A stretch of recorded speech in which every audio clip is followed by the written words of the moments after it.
What's up guys? Ako si Pau, Marinong Bicolano. Magandang araw sa inyong lahat guys. Sa video na to ay share ko sa inyo kung ano ang mga drill na ginagawa namin dito sa barko. Bale, andito pala ako guys sa aking kabina. Naghihintay na lamang ako dito na tumunog yung alarm na senyalis na mag-start na ang aming drill. Alam nyo guys, maraming mahalagang drill sa barko na kailangang isagawa ng hindi bababa sa isang beses bawat 3 buwan. According to SOLAS, the Safety of Life at Sea and ISPS Code na ito ay mausisang pagsasanay sa kaligtasan at seguridad na upang matiyak ang kahandaan ng bawat crew o tripulante ng barko. Kaya ikaw na nanonood dito, kung ikaw ay isang kadete na magiging seaman, balang araw kapag ikaw ay nakasampa, ay mahalaga na maisaulo at alamin mo ang duty and responsibility mo kung anong role at responsibilidad na gagampanan mo in case of emergency.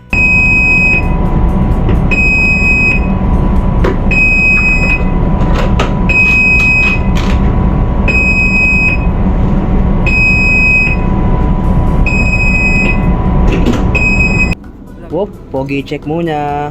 So guys, nandito na pala kami sa master station. Ang master station guys ay isang designated assembly point where crew must gather during an emergency situation na malapit sa aming lifeboat. Pagdating namin dito sa master station ay nag-head count na nga kami dito para malaman kung kumpleto na ang lahat ng crew. Nasuot-suot ang aming life jacket at nag-wear test ng aming immersion suit. Dito sa video na nakikita nyo yung color red at orange or yellow na full body is sa immersion suit.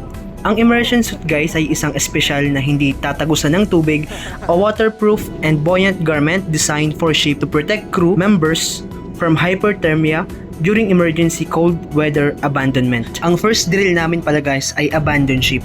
Ang abandon ship guys ay ang pag-alis o pag-abandona sa barko via lifecraft or lifeboat. Ginagawa itong abandon ship kapag no choice or last chance na, kagaya ng nanganganib na lumubog ang barko or mga hindi na kontroladong apoy. At kapag nangyari yung ganong sitwasyon, ay dito na kami ngayon papasok sa aming lifeboat. Marami guys na type ng lifeboat sa barko, pero sa amin ay free fall lifeboat David type na located sa aft part o pupa o likuran ng barko. At dito sa abandoned ship ay may mga tao na ding nakatalaga na magdala ng mga papeles ng barko. At dito sa loob ng lifeboat namin ay may naka-standby na rin ng mga pyrotechnics na magagamit namin, at may mga food kit and med kit na kakasya sa lahat ng crew, ngunit sa pansamantalang araw lamang.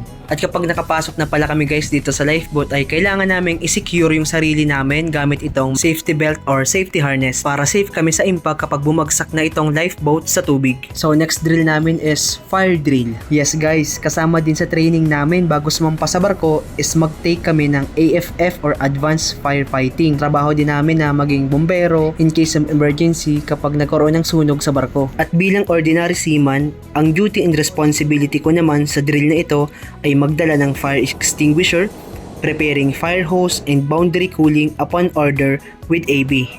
At ang last drill namin ay man overboard via rescue operation gamit ang aming rescue boat. Ang drill naman na ito ay ang magiging aksyon namin kapag may naaksidenteng nahulog na crew sa dagat. Ito pala guys ang aking cabin card na nakadikit or nakadisplay sa aking kwarto. Dito nakalagay kung ano ang aking duty and responsibility sa bawat drill in any emergency situation, na dapat lang na ito ay maisaulo at alam ng bawat crew sa barko. Dahil sa oras ng emerhensya ay kami-kami din ang makakapagligtas sa barkong ito at sa buhay ng bawat crew sa barko, maging sa aming mga sarili sa kaalaman sa mga drill na ito. Maraming salamat sa panonood guys. Hanggang dito na lang. Salamat!